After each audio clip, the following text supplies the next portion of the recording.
या देवी सर्वभूतेषु मा छिन्नमस्तिकारूपेण संस्थिता नमस्तस्यै नमस्तस्यै नमस्तस्यै नमो नमः।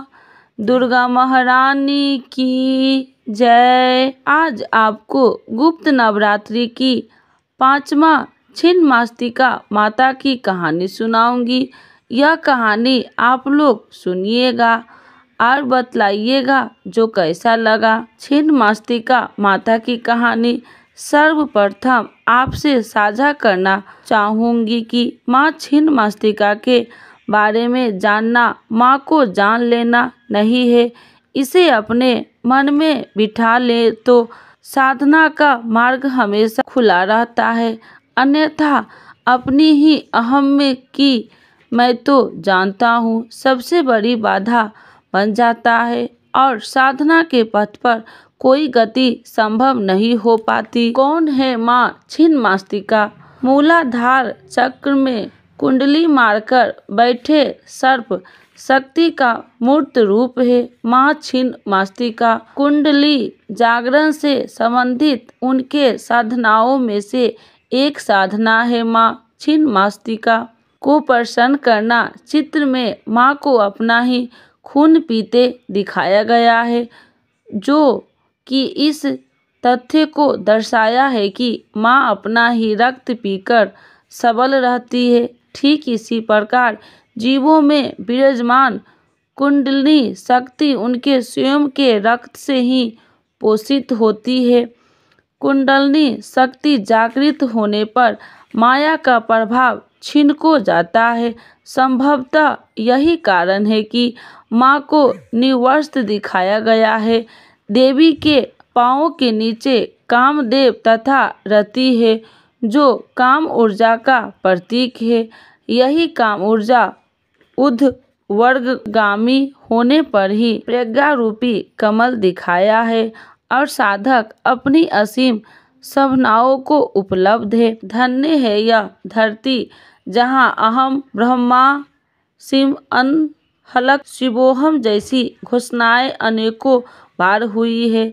माँ छिन्नमस्तिका को प्रचंड चंडिका के रूप में भी जाना और पूजा जाता है। पौराणिक धर्म ग्रंथों मार्कंडेय पुराण और शिव पुराण में उल्लेखित है कि जब माँ छिन्नमस्तिका ने चंडी का रूप धरकर राक्षसों का संहार किया और दैत्यों को परास्त कर देवों को अभय का वरदान किया, तो चारों दिशाओं में माँ को जय घोषित में गूंज उठी। परंतु इतना होने पर भी सब सहायक सहचर्यों अजया और विजया की रुधिर प्रयास शांत नहीं हो पाई, तो माँ ने अपना मस्तक काटकर अपने रक्त से उनकी रक्त प्यास बुझाई। इस वजह से माता को छिन्नमस्तिका नाम से भी पुकारा जाने लगा। मान्यता है कि जहाँ भी देवी छिन्नमस्तिका का निवास होता है, वहाँ पर चारों ओर भगवान शिव का स्थान भी होती ही है। माँ छिन्नमस्तिका की कथा। एक बार माँ छिन्नमस्तिका अपनी 2 सहचरियों के संग मंदाकिनी नदी के स्नान के लिए गई। स्नान के पश्चात माँ की दोनों सहचरियों बहुत तेज भूख का अभ्यास होने लगा। सहचरियों ने भोजन के लिए भवानी से कुछ मांगा। माँ ने कुछ देर प्रतीक्षा करने को कहा। सहचरियों की भूख बढ़ती जा रही थी। कहते हैं कि भूख की पीड़ा से उनका रंग काला हो जा रहा था। तब सहचरियों ने नम्रतापूर्वक माँ से कहा कि माँ तो भूख शिशु को अविलंब भोजन प्रदान करती है।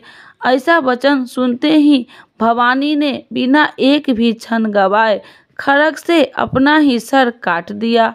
काटा हुआ सिर उनके बाएं हाथ में आ गिरा और 3 रक्तधाराएं बह निकली।